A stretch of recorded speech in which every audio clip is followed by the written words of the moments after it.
Hello everybody and welcome back to the Morehammer podcast, your weekly podcast where we talk all things Warhammer and wargaming. I am, as always, one of your hosts, Wargaming Luke, and I'm joined by my awesome co-host, Simon aka Hobby Waffle, and Ben aka 90% Geek. How are we doing, boys? Yeah, good, thanks. Very good. Ready to go? We're buzzing. We've got plenty to talk about today. We've got hobby updates this week for you as to what we've been getting on in the hobby, within the hobby world. We've all been making lots of purchases as well, which should be very interesting. No. Hey, don't say that. My wife might be watching. Painting yes, the existing models I've got. It's in the next room. 10 quid off eBay. Yeah. Well, no, yeah. Just because we said purchases, Ben, it could be, it could be low end. Painting things I've already got. Bargains. But other than that, we're going to have a big discussion around Warhammer Plus. It's something we've been wanting to do for some time, and there's a few new reveals that we'll have a little look at before we get into that as well. And of course, we'll end on Warhammer 20 questions. That'll be back this week as well. But before we do get into all of that, make sure that you subscribe to us on YouTube if you're watching us there, guys, or here, I suppose, and like on the videos and leave us those comments down below. Let us know what you'd like to see on the podcast as well. We're always open to constructive criticism, shall we say. Of course, if you're over on Spotify listening to us as well, guys, make sure you're following us there as well. And vice versa. If you're on YouTube, feel free to sign up to us over on Spotify. Check us out there so you can listen to us in the gym or when you're, trying to avoid the wife maybe or the husband, who knows, and listening on one ear and out the other. Let us know if there's any topics you'd like us to cover. I mean, sometimes a lot of the time we cover what's new in the hobby, but like tonight, we cover other topics as well. So if there's anything you'd like to hear our views on, let us know. Yeah, definitely. Always happy to know that sort of stuff. But also, let us know as well in our Discord, I suppose. Follow the link in the description below, guys. Always happy to see new faces over there and chat to new people. Get to know you guys from the community. It's growing all the time, and it's nice to chat with people now and again over there and share your hobby updates and things like that. It'd be awesome to see you there. But otherwise, I think first on the agenda this week will be some hobby updates. So, I mean, who fancies going first here? I mean, Ben, I do have a lot of the stuff up here that you wanted me to kind of show. So I don't know if I'll go before Ben then, because mine go on, sorry. Yeah, that's probably a good idea. It's going to take longer. So, because Necromunda Secundus only turned up today for me, so it was a bit of a rain check this weekend. I didn't really get much done. The other thing I've done really is I've built a commissar for the Imperial Guard, but I've modified it and put some Tempest of Scion's legs on there for anyone who's listening. So it's just giving it a bit of extra height rather than the legs that he's got with his plastic one, or is it metal one? Riding jodhpurs.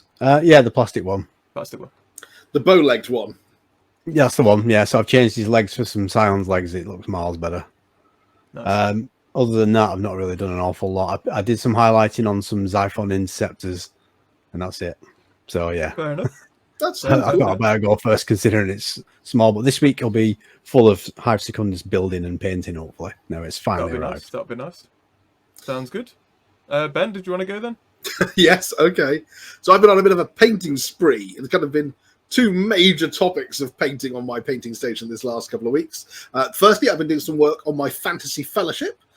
So I've gotten my Aragorn done. He's ready to go, ready to be battling at the Battle of Weathertop when I play that through. There he is.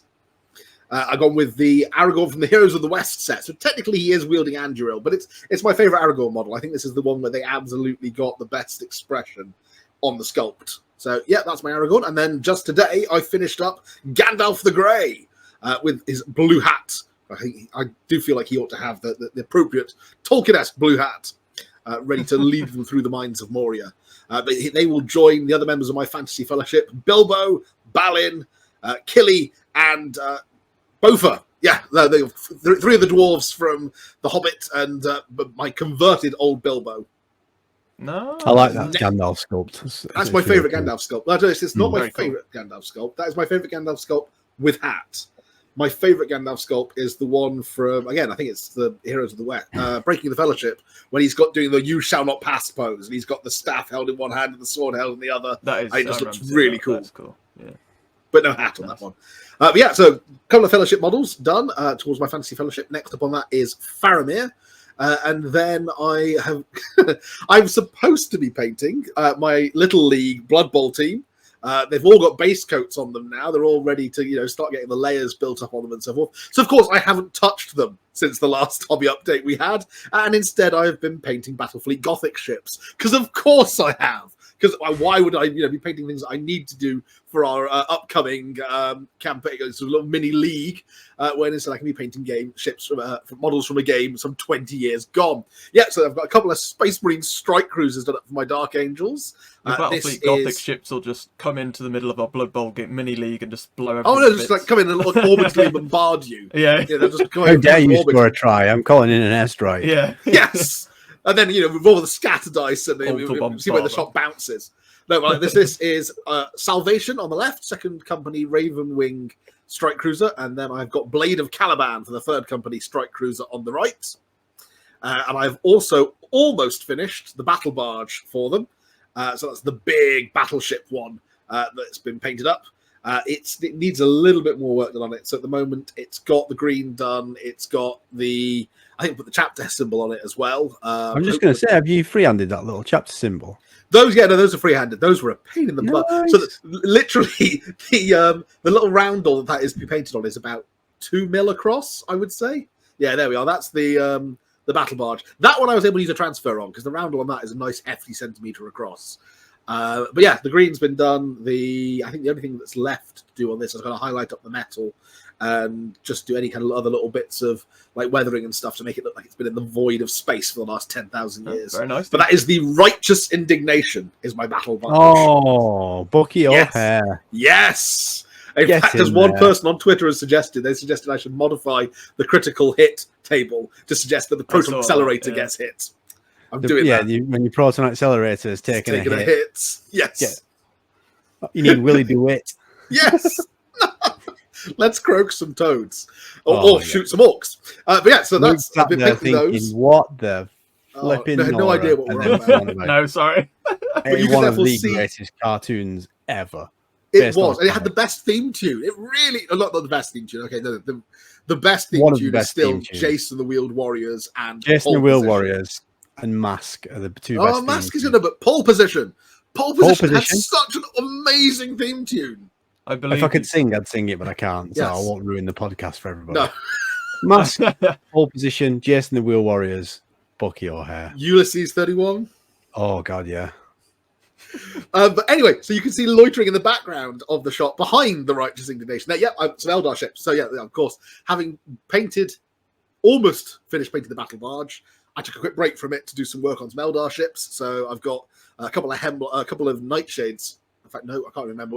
They've got the one at the front's a Hemlock. I can remember that. I can't remember what the other two at the back are called. But yeah, there's Aconites and Nightshades and Hemlocks and all kinds of different poisons. They're really nice ships. I like those. They are lovely ships. And one of the things I love about the Eldar and Battlefleet Gothic every Eldar style aircraft is pretty cool, isn't it? Yeah. Even the Void vessels.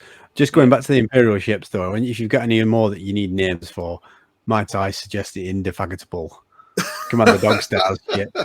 Leave comments down below, guys. Give ship name suggestions for Ben. Well, I've got a friend, an old school friend, who's got a second battle barge. He's going to let me have because he dug it out of his bits box for me. It needs a little bit of TLC, but I'm going to put some Dark Angel symbols on it, like put some spare like standard tops and stuff on it to make it really Dark Angel-y. I'm going to paint that up in Deathwing colours, so maybe that can be the Indefatigable. And the problem with Indefatigable is I can't say it. Yeah. It feels like it ought to be a name that I can say.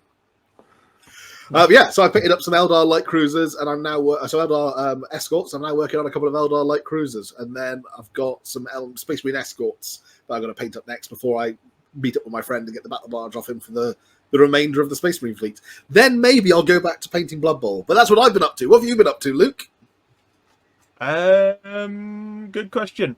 So the are 2 games of Age of Sigmar in the last 2 weeks, which is pretty cool. One of which I went to Warhammer World at the weekend. Yay! Which I completely forgot I was doing, to be honest, until about a week ago. And then my friend messaged me and said, "Oh yeah, remember we were all going to Warhammer World this Sunday?" I was like, good job I kept that date free. But luckily I was free anyway. So no problem.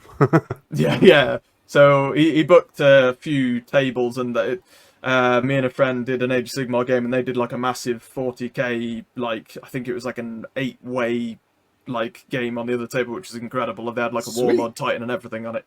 But Carl was the only one that didn't have 40k, so I said, I'm happy to play Sigmar with you. So we had an awesome game. But basically these were my first 2 full-size 2,000 point games of 4th edition.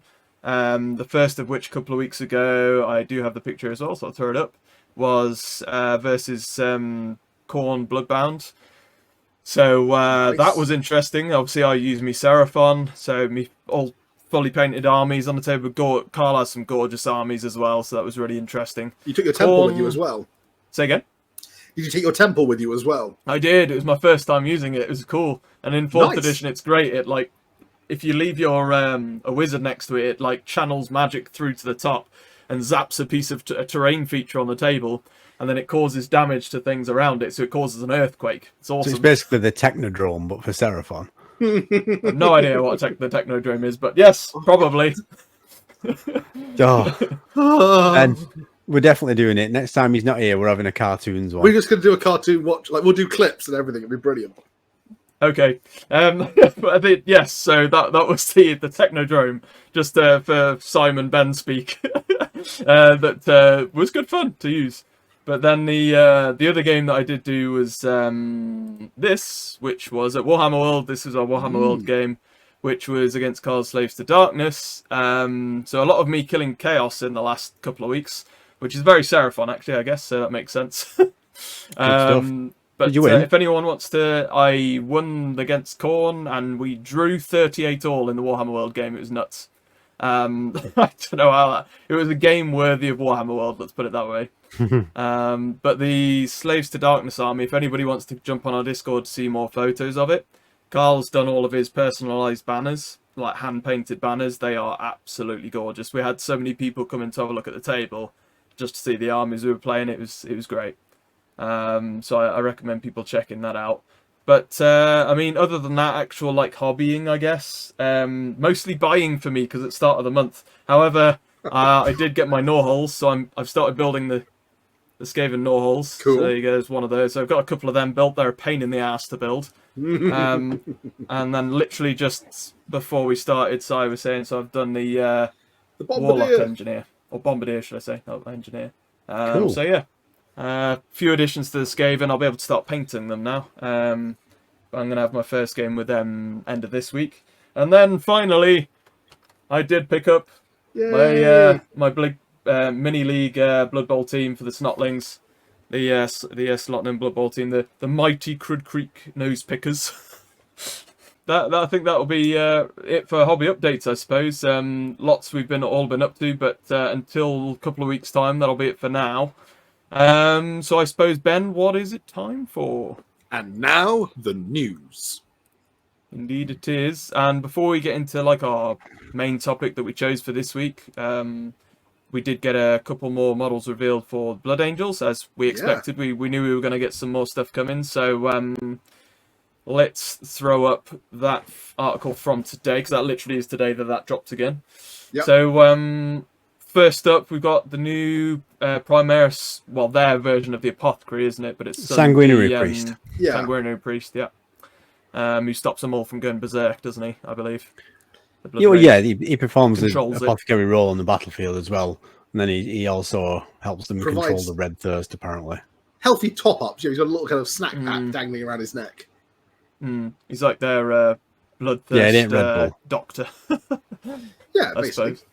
But yeah, it's a nice kit. That, I mean, I like how instead of having the servo arm on his backpack with all the various tools and saws and bits on, like the sutures and whatever, he's got a servo skull with bits on. So Yeah. be nice to see if you cool. could change the bits that are on that servo skull like you could with the backpack on the Space Marine Apothecary. There's various different arms you could put on. You can have a chainsword or a bolt pistol. I don't think there's an absolver pistol though, unless it's on his belt.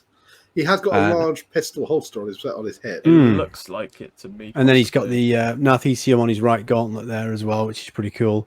And 3 heads, two hair heads, I should say, and a helmeted option. I like the one with the longer hair, actually. I prefer that. But I mean, And the server skull does make me laugh on that mini. It's like the way it's coming up from the bottom as well looks like it's sneaking up on you to do work to you. Like it's like you ain't gonna see it coming. I would ditch the for anyone listening. He's got 2 lamps on his backpack. He's got a standard round apothecary lamp, and then he's got like a gothic style. It's like Tempestos Science style backpack light, hasn't he? Yeah. I would bin that off and put a servo arm on there from the regular Space Marine apothecary kit and get rid of the servo skull, or keep the skull as well. I mean, mind you, the servo arm from the regular apothecary is fairly fragile, so I quite like this that he's more durable. I can put him in a case and not worry about bits breaking off him. That's a good point. Yeah. If you scroll down a little bit, Luke, as well, it shows the other head options. Oh, there we go. I didn't know if this one did. Yeah, they are. There you go. Yeah, so if you choose the bolt pistol, you can have him aiming the other way, turn the lamps around. And that is an absolver as well, anyway. What's the other pistol that he has then? So he's got the bolt pistol, and then is the the Space Marine apothecary. You can have it with 2. Is it a reductor pistol? Is it the other one? Is it? I don't know. I know it's usually is it the Northeastern gun or something like that? Pistol or something like that. They usually have the one with the needle on it. I can't remember what it's called. I like the cape. Dave the Cape Man's done well with that one. Dave the Cape Man. No, it's nice. It's not too fussy, but it's got enough little bits of detail. Yeah, I like how they've not gone daft with all the blood things and the blood drops and grails everywhere. Like the last Sanguinary Priest looked like a salon owner in Beverly Hills.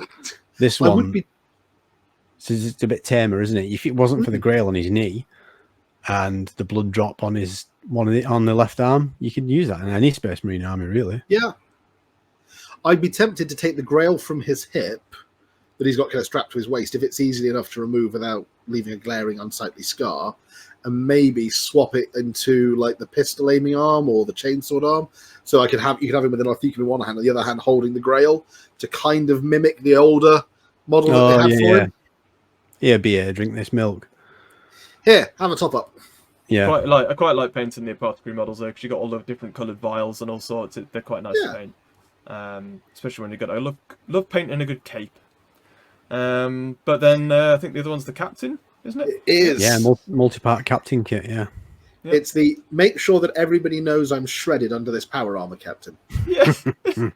They've omitted the plastic nipples this time though. It's a nice smooth pet. It's going to have to get some green stuff to put those back on for him. Bat nipples, yes. Or blood so nipples. Interesting with this one. So there's 3 different weapons you can have. So an Inferno pistol, bolt pistol. Sorry, 4 weapons. Inferno, bolt. Is it just a regular bolt gun? No, it's 5, isn't it? So you got Inferno pistol, bolt pistol, then we've got a relic blade, chainsword, or a power fist. So 5 weapon choices. And they've said that there's 2 versions of each arm. You can have it in like a rest-in pose or more of an action pose, which is pretty awesome. Different shoulder pauldrons.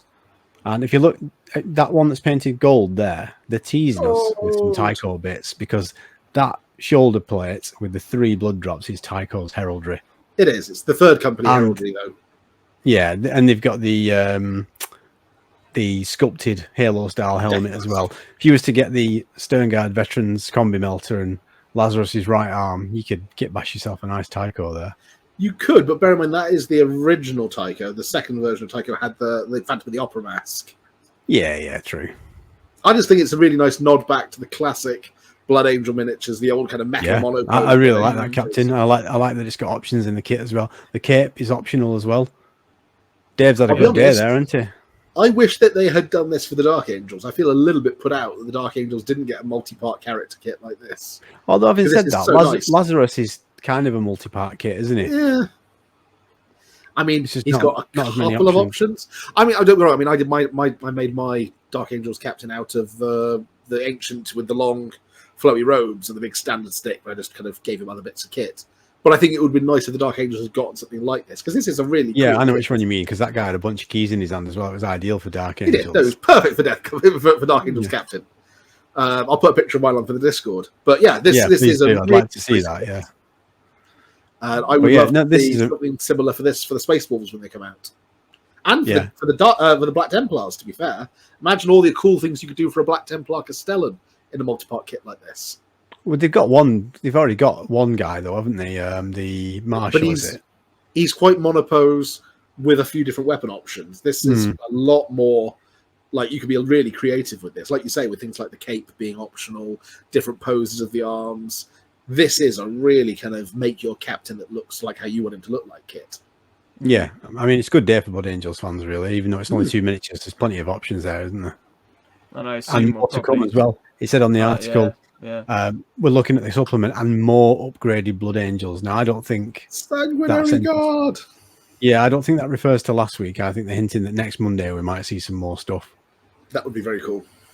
Wouldn't surprise me, yeah. That would make sense. But yeah, awesome. 2 really nice new models for the Blood Angels, just to have a peek at there. That's what my video was at 10. There you go. So check out Si's video as well. Yeah. We'll be able to call back to that again at the end as well, mate, to be fair. But the only other kind of thing that we could have touched on this week, really news-wise, rather than the topic we're going to discuss this week with Warhammer Plus, is that obviously next episode, I believe, we'll be able to chat about any of the Age of Sigmar reveals from the 10th, which I believe will be before the next one. Yep, that's right. This coming Saturday, I think. It's 5 p.m. British time, standard time. And I think that will probably mostly stick to Skaven, Stormcast news, especially probably more Skaven. Oh, it's whoever wins, won. Say again? It's whichever side won, isn't it? Oh, is that all so they're it's talking the about? Leviathan campaign, so whichever side is victorious in Hellmaw, is it? I can't remember what it's called. Hell's the Crown. big Skaven battle. So whoever wins that, when they've submitted all the results, that'll be who we get the reveals for. Yeah. Okay, I didn't understand. And today was the last day to submit results as well. So the results are in. We just now need to know who won, but we won't find out till Saturday. I'm fingers crossed for Skaven.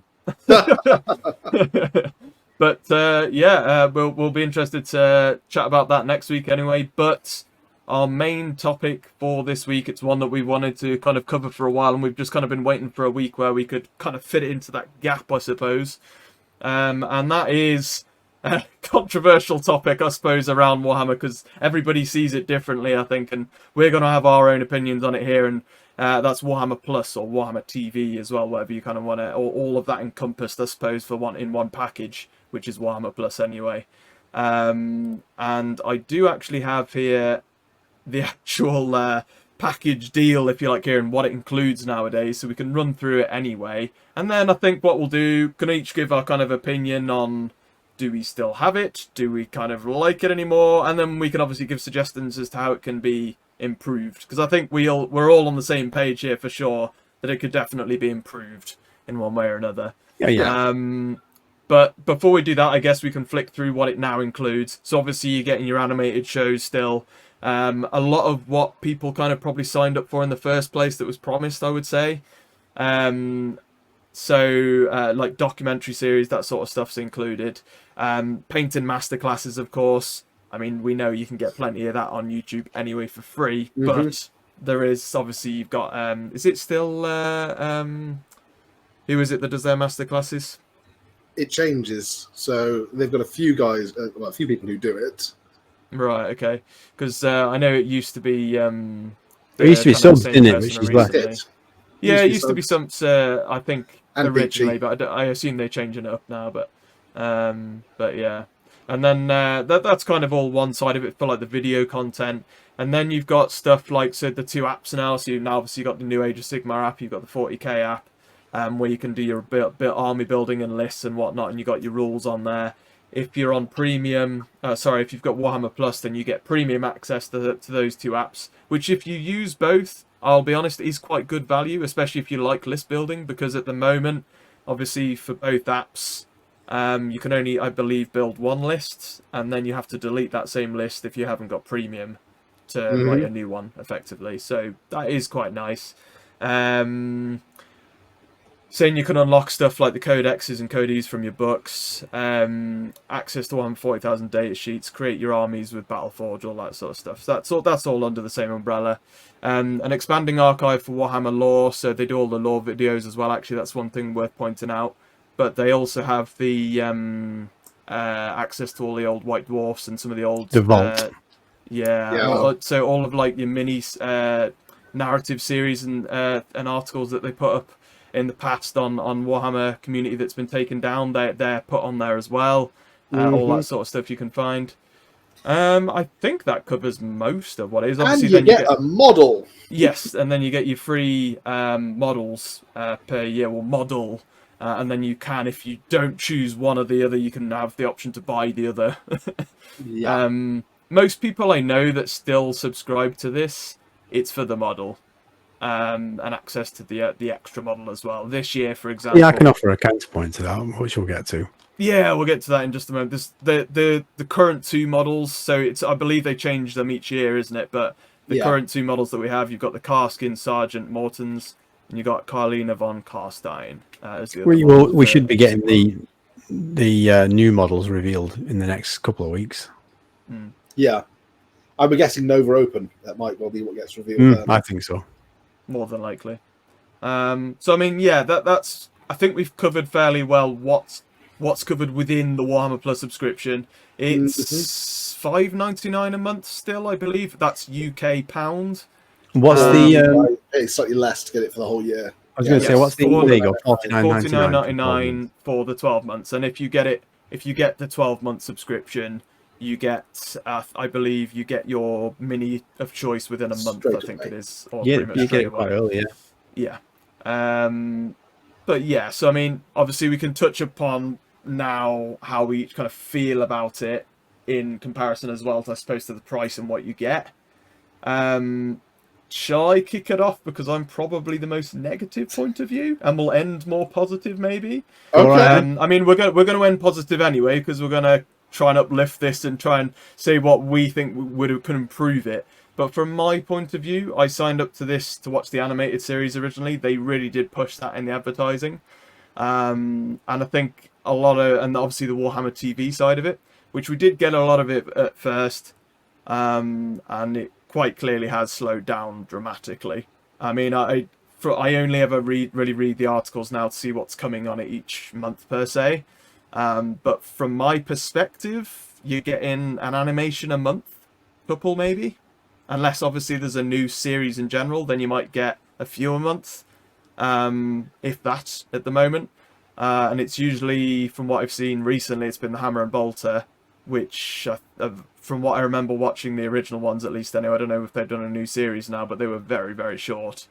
So, I mean, that was what I signed up to it for originally. If I was to think about signing up to it now, the only thing I'd probably want is, I'm not that bothered, unless there was a mini that was, specifically something that intrigued me, maybe. But then other than that, I think the apps, maybe, the premium apps would be maybe something I'd consider. Because one thing I should have actually looked at, I'm not sure how much premium is for each of the apps if you sign up separately. Not sure about that one. It's probably more cost effective if you buy the Warhammer Plus subscription. I'd imagine so. So I suppose if you want the premium for the apps, then you might as well do this anyway, and then you're getting everything else included as well, I suppose. So it's a funny one. It's a funny one. It's kind of the way I look at it nowadays is I mean, like I say, it depends what you want to get out of it. Sai's gonna touch on that in a moment, but something like, for example, Amazon Prime, that I'm using, that's like, I think $7.99 a month. I'm getting Amazon Prime delivery. You're getting all of whatever shows they've got on there. In comparison to this, I don't know. It's a strange thing, but I think, Ben, do you want to go on to you next? Because you might be slightly more in between. Just what are your thoughts on it, maybe? I think Sai is going to be more positive than I am, actually. No, that's what I mean. So, you're probably more in between, right? So okay. I'm probably the most negative, then, Well, let me fess up. I have never actually subscribed to Warhammer Plus. Right, okay. There's never been a model that's made me go, oh my god, I can justify £50 for that model on its own. I've not yet... Yeah.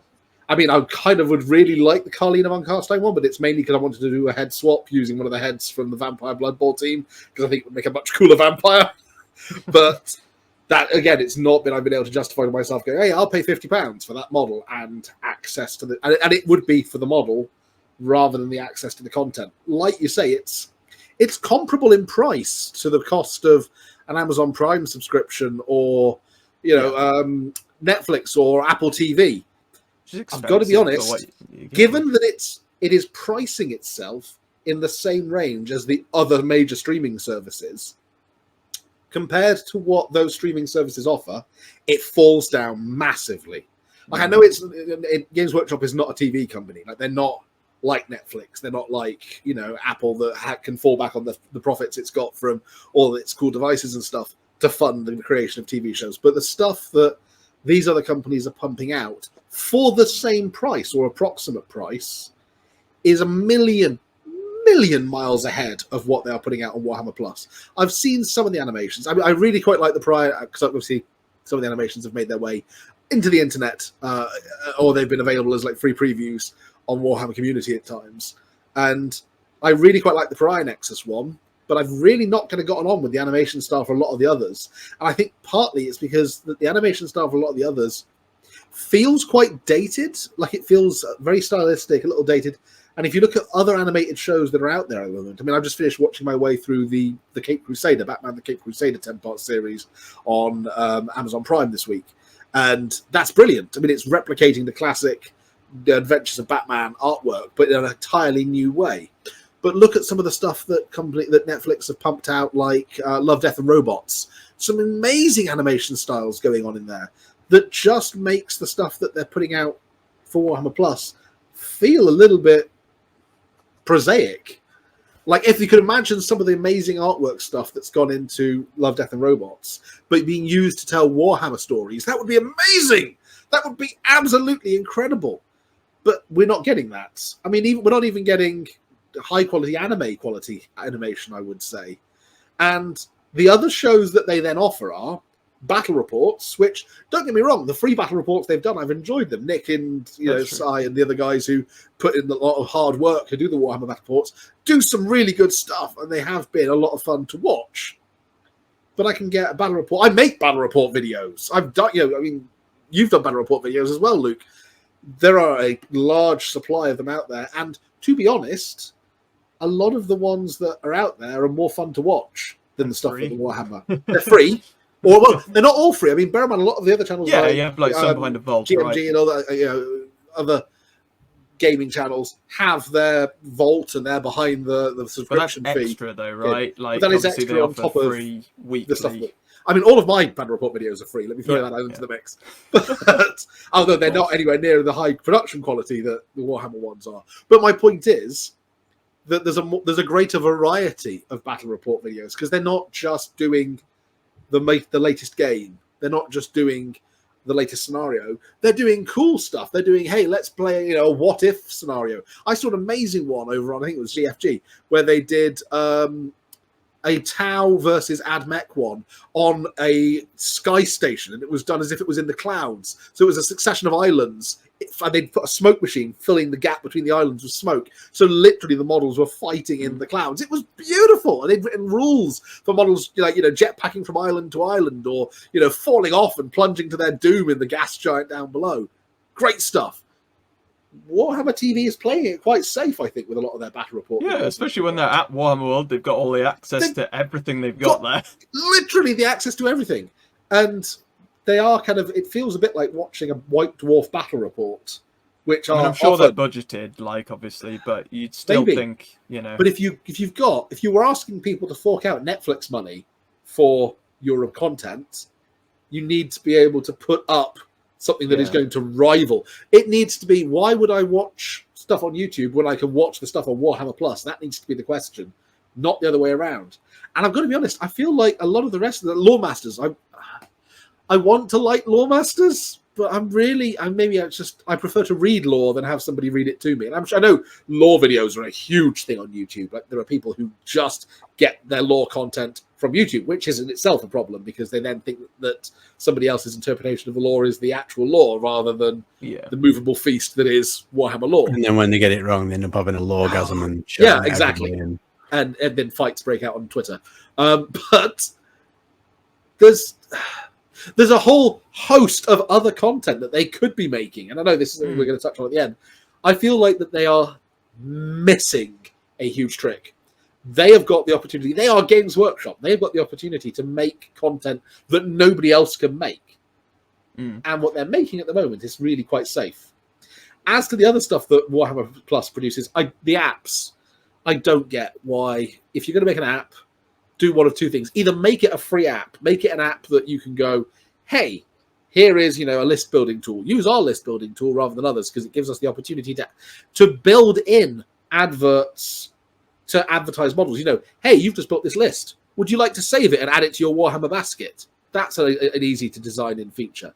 Instead, what you've got is an option where you can pay a small amount of money for an app, or you can pay Warhammer Plus or whatever. But if you get Warhammer Plus, you don't get much extra content for that app, aside from you can build multiple lists. Like, it's not the app doesn't give you the rules before anybody else. The app doesn't give you all of the rules for every army. You still have to go out and physically buy your codex and then type a code in. If you're going to get an app, Warhammer Plus, giving you access to the app, it ought to at the very least give you the most up-to-date rules for every codex. Like, that would be something I would then do. If Warhammer Plus said, hey, get Warhammer Plus and you will get all of our rules for everything that we produce included in the app. I would buy it. I've just looked at the apps. So it is just you are signing up to Warhammer Plus and you get access to the apps as well. There's no in between, which is something we'll touch on later. It would be nice if you had lower tiers, right? To have access to different individual things or less things. Yeah, so, right, Warhammer Plus.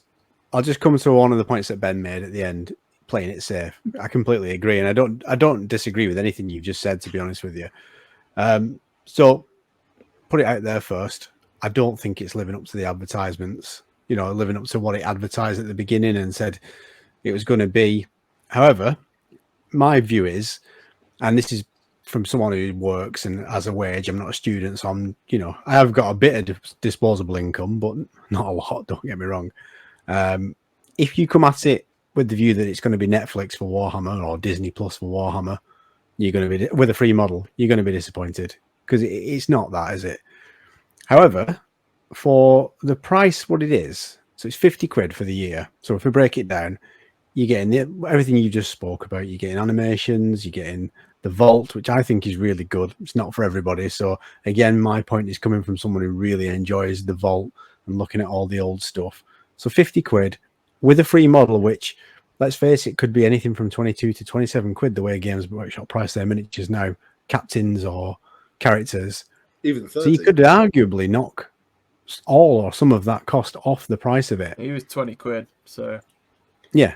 So for 50 quid, the way I look at it is, I've got to fill my car up every 2 weeks, and it costs me 50 quid. That's not a want to spend, that's a have to spend. But I live with that cost. 50 quid every 2 weeks, I've got to fill my car up. That's it. You've got to spend other things in life that you have to spend your money on. Not you want to spend your money on, you've got to spend your money on. So there's other times as well where you'll go out. Let's say you've got kids and you take your wife and your kid to the cinema, or maybe a couple of friends, you go to the cinema. How much is that nowadays? If you go to the cinema and buy 2 tickets, hot dog each, well, hot dog's like 9 quid now. It's daylight robbery. Yes. You want a bag of Rebels, it's about 300 quid for a bag of Rebels. But, like, a bit of exaggeration there. But you could go to the cinema and it's going to cost you nigh on 40 quid to watch a film that lasts 2 hours. 50 quid, you're getting a free model and you're getting loads of animation. Well, not loads of animation. Not loads. Plenty of animation. Yeah. Lore masters, painting videos if that's what you like. So it all comes down to what you want from it and what you consider value. So for me, I like the animation. I've watched them all now, so I've run out of things to watch, which is a bugbear, which we'll come to. I like the painting videos. There's some good stuff on there. I like the battle reports, and I like the vault. The apps, couldn't give a toss about it, to be honest. So for me, when I factor in the model and I factor in the fact that sometimes it can cost me 20 quid in McDonald's as well, and that's not all for me, by the way, it's not that bad because it's once a year. I'm spending that on petrol every 2 weeks. So I try and factor it like that. I try and justify it in my head. Yeah. You know what? It's not that bad because I can spend that in a fuel station. So I try and justify it and balance it that way. But then the only rebuttal I think Ben was about to maybe say the same thing, is just that I suppose you could say that 50 quid could be put towards something else that's even better, I suppose, for what's on offer. Well, yeah, it could. Maybe. Yeah. It could, but if it's something that you want rather than have to spend your money on, and you've got the money to spend it on, and if you consider it value, then it's fine. Now, as I said at the beginning, don't get me wrong, the quality of the animation is pretty decent for some of it. Prime Nexus I thought was excellent. There's been some other stuff. Prime The Nexus is Iron the Warriors standout. one. Yeah, the doomed Iron Warriors on that planet, I thought was absolutely. So the Iron Warriors coming to the aid of a planet, I thought was absolutely epic. That was a cracking animation. But some of it's a bit crap. But it all depends on what you want from it. There's not enough animation on it though. Absolutely no argument with me there. They need to be making more stuff and putting more stuff on there. I think part My of the argument would have been more animation is- valid 12 months ago. As it is today, it's probably on a bit shaky ground now. But for me, Animation is one of the most expensive things to make as well. I suppose is one of Yeah. their problems. I think It's they've labor realised that. intensive. I think they've realised that as they've gone on with this, to be honest. For sure. I think they've noticed how they can't quite keep up with the demand for what people were expecting. But sorry, But what I were you mean, gonna say, sorry. just going back to the miniatures. So this year, I wasn't really bothered about the miniatures. Last year, I wanted the miniature Azrak the Annihilator. I thought I was absolutely brilliant miniature. And the year before, the Vindicator Assassin, which I think you've got a picture of now, haven't you? I Those are really lovely wanted miniatures. that one. So I would have paid 30 quid for that assassin. Easy. I think the individual assassin's like 27 or something, isn't he? If you buy him on his own. Have you still got the regular picture of it there, Luke? Yeah, do you want to? The regular Vindicator assassin's like 27 quid at the moment. Yeah, so the point I wanted to make about the miniatures, I've got a bit of a complaint there, so we can spin off now into the what could be better if you like. Yeah. So sure. year one, we got the Vindicator Assassin. So you got the assassin Gorgeous paint there. job, dude. And what? Sorry? Gorgeous paint job, by the way, dude. Oh, thanks. Really gorgeous paint job. Very nice. But it's not just an assassin. You've got like a scenic base. He's stood in a ruined statue. Mm-hmm. It's quite a decent miniature for the size, isn't it? I always did Yeah. like this model. For a free It's very miniature, it's pretty good. And then the other one was, I believe, it was an Orc.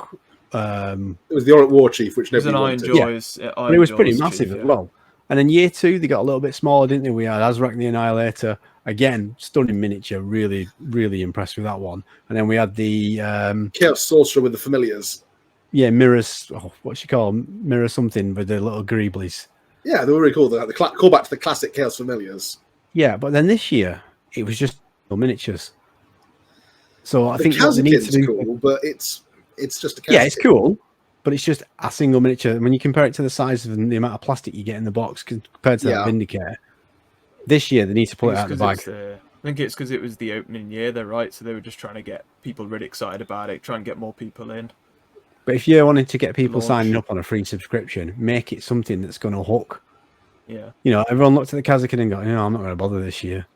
Apart from people who really wanted it. Whereas Yeah. year one, a lot of people looked at that sniper and thought, I'm having that. But for me, it's all of these things are just collective things as to why it's a dying idea almost, or like a kind of It's a dying thing. stalled.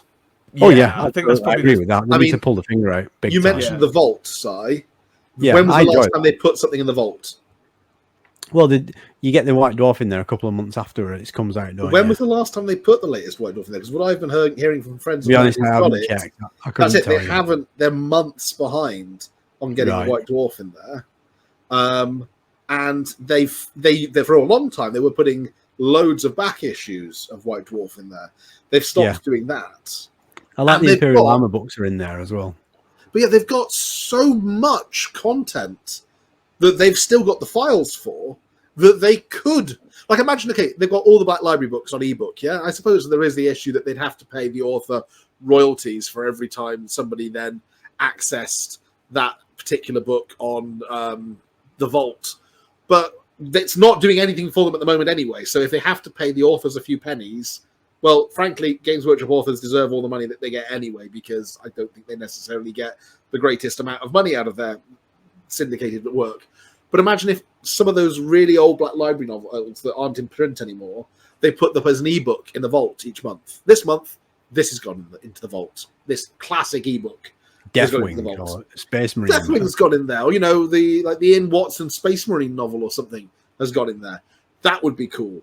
Imagine if they put classic games in the vault. This month, we have put the rules, a printout version of Bombers on the Sulphur River on here. So you can print out and play games of this using your, your own models at home. Imagine if they put, rules for things like classic White Dwarf role-play scenarios and stuff in there. Games Workshop used to publish loads of like role-playing stuff for Warhammer Quest in White Dwarf.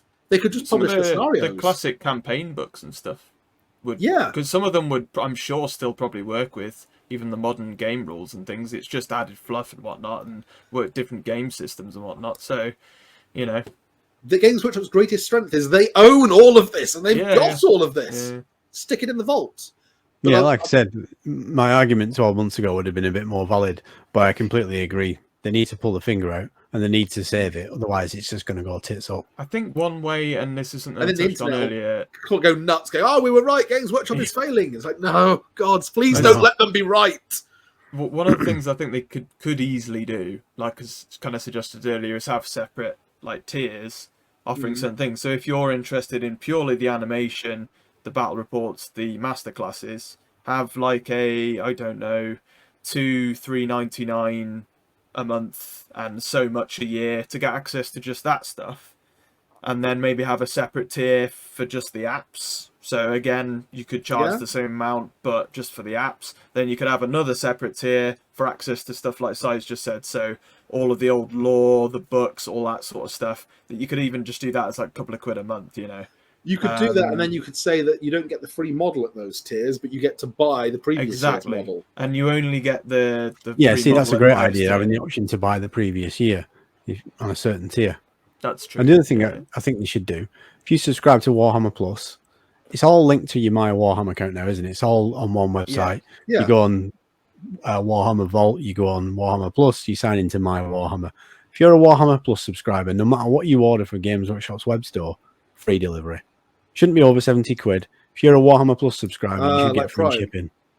Yeah, exactly. Right. Well, they used to do free shipping on Forge World. Anything over 100 quid on Forge World was free shipping. That was so I think is it 50 quid or 70 quid on Warhammer.com now on GW? I think it's 70 it gives free shipping. I don't know. I think it's 80. Yeah, but if you're a Warhammer Plus subscriber, free shipping. The other thing I was going to suggest... That's like your Amazon Prime, you see. It'd get more people shopping on the Warhammer website as well. Because, I mean, most people go to the third party to get the discount, don't they? But if you can get free shipping on Warhammer.com, it offsets something exclusive. Pardon? It offsets the cost of the discount at that point. Oh, well, okay, I'd have to pay yes, I get a discount at the third-party store, but I have to pay shipping, but I get free shipping if I go through games. To get more people buying stuff from them direct. That is true. What I was going to say in terms of content that I think they're missing, that they should be producing, animation is expensive, and I don't think they can make the they can either make, you can either have it cheap, fast, or in large quantities. You can only have like 2 of these, and they need it fast because they need to be able to get some out every month, and they need it in sufficient quantities that they can get some out every month, which means they have to pay more than they're going to make in terms of money for Warhammer Plus subscriptions, or they look for other content.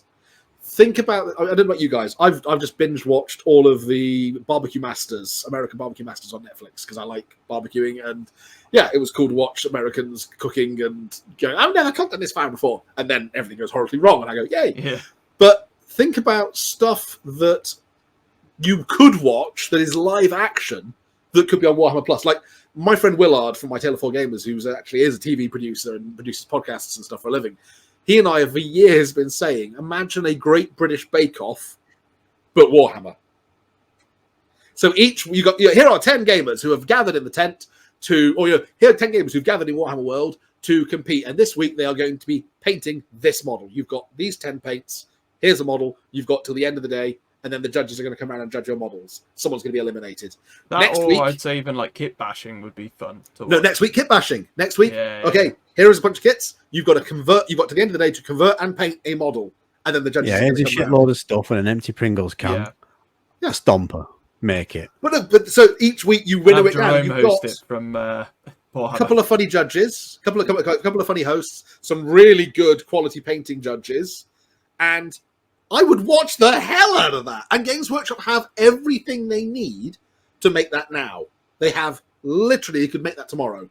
They've got the venue, they've got the stuff, they've got, I'm sure, an avid supply of staff and gamers who would make this work. Maybe they might need to hire some professional personalities rather than just using their own in-house staff. But to be fair, I think like Nick Baton and Sai or something could probably do a really good job of just, hosting that in kind of a Mel and Sue style way.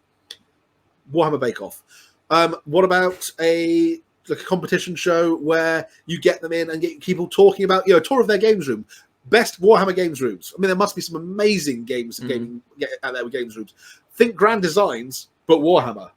You send a camera crew and a presenter out for somebody to give you a half-hour tour of their games room and their miniature collection. I even and think you like, go, wow, I'd love to have a games room like that. Like some Warhammer World behind the scenes stuff, or like just Warhammer in general, like the studios and that. Like that's gold right there. Yes. Next time they build a display for Warhammer World, just film them doing it. Yeah. And then have it on a time lapse of here they are zooming around as it gets bigger and bigger. I'd watch that if that was on YouTube. Yeah, I'd watch that tomorrow. Behind the scenes factory tour, but I mean you can blur stuff out, and if it's like dodgy or anything. But yeah, let's see how the miniatures are made. But there's loads of that kind of content, like low cost, that is low cost, but I would really prefer to watch that than some of the animation they've been producing. But it's stuff that also really, I mean, only Games Workshop can do. Like, okay, if I won the lottery tomorrow, I've said to Willard that I would let's get a tent and let's do Warhammer Bake Off. I'll pay for the production costs and let's do it. But I'd have to win the lottery to do it because I don't have the wherewithal that Games Workshop have to just do that.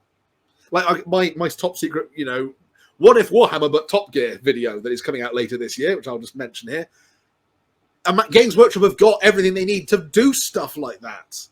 And that is the kind of stuff that if that was on Warhammer Plus, that is unique content you cannot get anywhere else on YouTube. But I mean, it just kind of leads to probably the final point to this now, really, which is just I do feel like they've almost given up on it in a way, which is really sad. But I keep my fingers crossed that they're planning something to give it a second hit. I'm hoping they've got something in the wings ready to announce. Wind. As a reboot, almost in a way, I think is what's needed if they want it to succeed more than what it's going. Because I think it's only going to go, if they keep going at the current state, if not worse and worse, it's going to dribble down to a point where they're going to end it. So they need at some point in the next year or two to give it that soft reboot, I think. But I think we've kind of come to a positive end there in a way, For anybody who's listening, I'm sure it'd be nice to chat to you guys, either on the Discord or in the comments below. Let us know what your thoughts are on Warhammer Plus. Are you signed up to it? And also what you would what are your suggestions? I'm sure there are many things you guys can think of that we haven't even thought of. How can we save it? That's what this is really about, this topic. We really actually want it to work out. When they first ever put those trailers out originally, I was hyped for it. And I was really... Definitely. And I still think there are parts of it, as we've already discussed, that are great. But they just need to bring it back to that excitement that we first had when it was first revealed. But we need a live action, really kind of grainy movie of El Stormcast versus Les Muertas Rata. We need that as a live action 70s animation, filmography style. That'd be funny. Yeah, let us know in the comments what you think. Yeah, definitely. But that is, I think, news and main topic for this week, guys. And we're pushing on for time with the show, so we will end the show with a Warhammer 20 questions this week. And we do have a suggestion this week from Anax Gaming. Who's David? He's an old kind of viewer from my previous content that I used to do, and he's kind of carried on and watched us here on the podcast, and listened to us here, and he sent in a suggestion for Warhammer 20 questions, so it'll be interesting to see what he's put forth. But for any of you who don't know what Warhammer 20 questions is, it is essentially 20Q or 20 questions, but in the Warhammer universe. So it can be any character or unit from the Warhammer universe. The guys here have to try and guess who it is with 19 questions, yes or no questions, and the 20th is their guess. So, and Ben looks scared this week. He looks a bit We've nervous got to here. be more precise with our questions this week. That's true. We cannot mess about in the way we did last week. Yeah. Yeah, we Part need of the to game rewrite with this in races, it, it don't we? really is. Yeah. Yeah, I think we've pretty much explained what we're looking for here and who sent in the suggestion this week. So, with that, who would like to start? Let the question in begin. Si, it's traditional. Okay, then. Oh, screw it. Do you reside in the 41st millennium? Yes, I do. That's number one. Are you human? Yes. Yep. Are you an augmented human? I am. That's 3. Do you currently have an existing model in the range? Yes. That's 4. Are you loyal to the Emperor? I am. That's 5. It's a good start, this, lads. It's all yeses at the moment. I'm slightly worried about augmented. But augmented could be Space Marine, it could be Custodes, it could be AdMech. We need to narrow it down a little bit. Power armor? Good question. Do you wear powered armor? I do. That's 6. Would you be considered a leader or character unit? Not really, no. Okay. Neither a leader nor a character. But where's power armor? Well, I mean, it means it could be a unit entry. And it means it's not a vehicle as well. We can rule that out. Are you a single model? Yes. So it's not a unit like a tactical squad or something. It's got to be one What model. But it's you're trying to guess. You're trying to guess a single model. Yeah. Single model, but not a character. Okay. So things like a tech marine and an apothecary would not. That's what I was going for when I said a character or leader. None of them. Say again. Sorry. So when I asked about a character or leader, it's nothing like tech marine because that would be considered a character, wouldn't it? Or so apothecary. when you're asking character, are you asking as like, in game? So like you've just said like apothecary. Like Yeah, not character? named character. I just meant leader or character. No. So that's how I guessed you'd asked it. So my answer to that would be no. Okay. It's my question, Ben. It is your question. You asked about a unit, didn't you? I did to make sure it wasn't. Yeah, I think like that was number a 8. unit Ben, choice. Yeah. You're number 9. So we've established augmented human, wears power armor, loyal to the Emperor, not a character or leader, has a model. Can I clarify one thing? When for example, it's not a unit. Does that mean, for example, it's not just like a single, like a tactical marine? It's not like one member of a unit. That's what I want to be clear on. You asked that question? I asked, is it a unit? And you said He asked, is it like a standalone model? Yeah, you asked if it's standalone model, and I said yes. Yeah. So the point is, it's not a single model from a unit. Not going to come in a squad. Oh, it's not going to be like Devastator Marine or something like that. That's my point. Just so we're clear on what you meant by that answer. Do you want to ask that as a question? Because I think that's probably a question. Okay. And I'll give you the answer to it. Is that fair? So what did you ask? So Ben? he asked if it basically you're after a standalone model, which you are. Yeah. But if you want to ask the question, are you part of a unit? Yes. Okay. So it could. I'm be, not asking it now. You've told us. This is like Aladdin and the wishes. I didn't say I wish. Carry on. Are you something unique to a particular chapter, or Ooh, could you good be question. found in any Space Marine chapter? So are you unique to a particular chapter, i.e., Sanguinary Guard or Death Wolf Guard? Questions So that it's make not going Luke to be like sweat, a tactical squad or something like that, is it? like a Thunderwolf or something. The way it's rattled him, I'm thinking Death Watch. Yeah, maybe. If you're asking, is the unit that they're part of unique to the chapter? Is that what you want to ask? Yeah, so I'm saying, is this character or model going to be unique to a particular chapter? So if it's a Sanguinary Guard Marine, that's unique to Blood Angels. They're and the two different Successors. answers, technically. Well, is the model unique to a particular Space Marine chapter? I think is Si's question. Yeah. I don't think so. really. So any I mean, Space Marine chapter technically, could take it. I think it's an in between. It's not one I can say yes or no to. I don't think. That's a simple yes or no question. Is it something that's It's not- unique to it's a not. single Space Marine Right, chapter? okay. Ben, ask him, is it part of the Death Watch? I think he's a good idea. Is this part of the Death Watch? Yes. There we go. Well done, Si. We're gonna have a See, Goblin Duo moment. Sai got why I was confused there. Well, Couldn't answer when you said, I don't know how to answer this, I thought, well, it's got to be something that's overlapping. So, Sai was straight onto that. Yeah. Is this particular miniature a member of Kill Team Cassius? Yes. That's 11. Okay, so let's. How many questions have we got left? I'll tell you how you can rule out 2 of them straight away. Ask her to wear a jump pack. That's what I was thinking. 2 of them are on a jump pack. One's got a bike. One's got Terminator armor. So are they on foot? You could ask.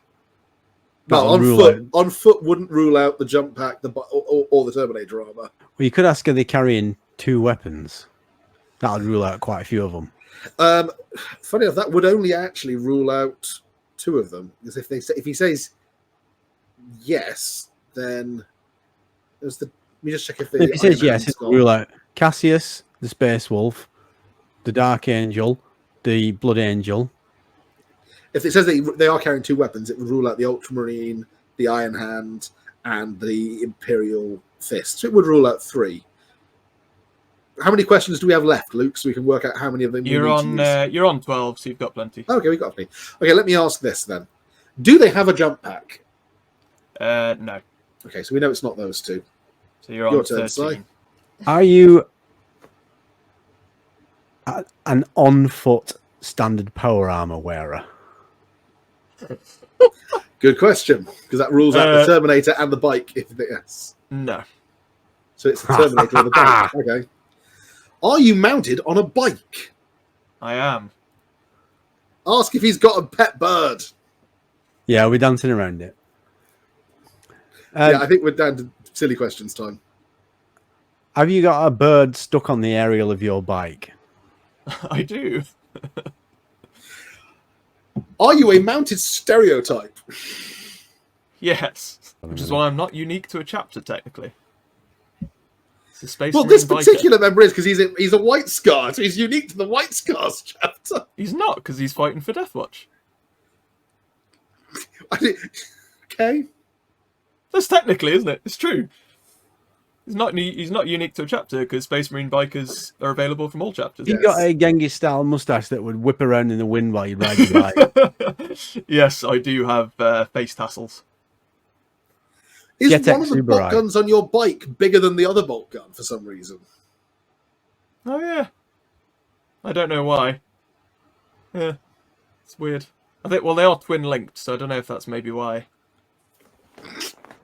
Funny twin link, one's bigger than the other. Interesting. Should we ask it? Well, do we need to know his name is the one question. Jetex Subaru. Oh, there we go. Go on, you make the guess then. Are you Jetex Subaru, the completely unrelated White Scar Space Marine that's not related to a chapter? I am Jetex Super, yep. So a cool suggestion. Thanks for sending it in, David. It's there he is on his bike with his bird.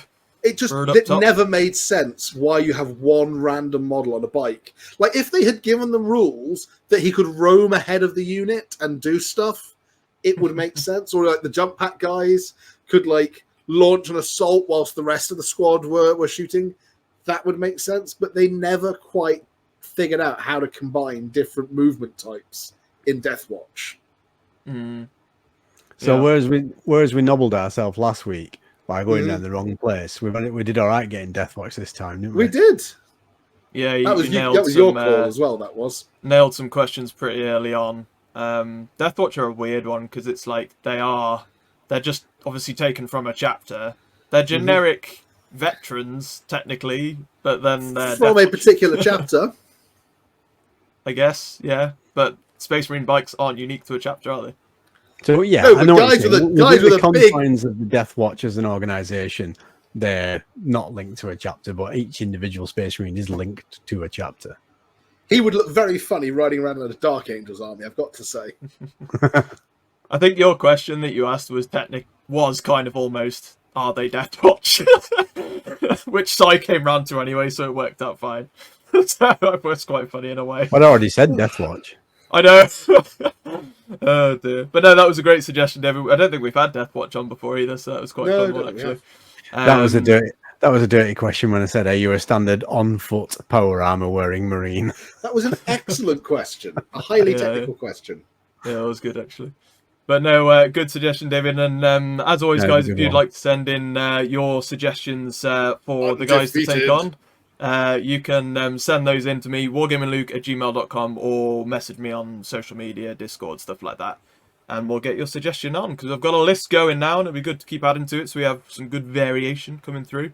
And if you want to send in second suggestions, feel more than free to, because I'll keep those noted down for later ones. But yeah, I think that'll do us for this show for this week, guys. Before we do head off, let's start with you, Si, this week. Where can we find you, and what have you been up to? But I know you just dropped a video before we started recording, so... I did, yeah.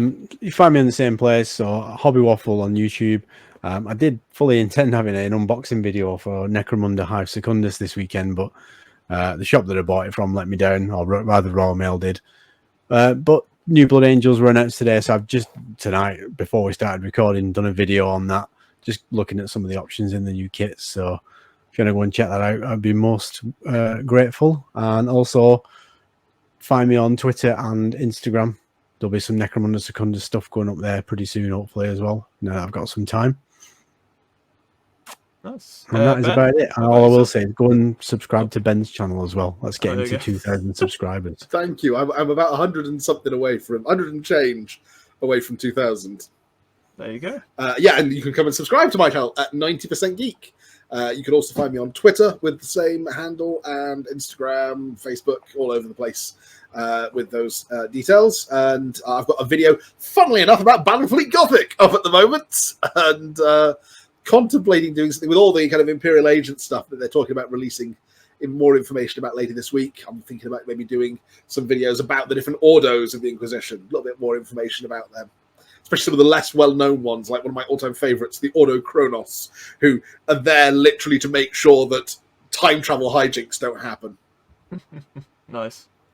But yeah, for me, guys, mostly on Twitter and Twitter, Facebook, Instagram, Wargaming Luke, and then join me on the Discord. I'll be chatting to you guys, sharing hobby updates, all that fun stuff. So make sure to join us over there, as always. But until next time, guys, as always, happy wargaming. See you later. Bye. Bye.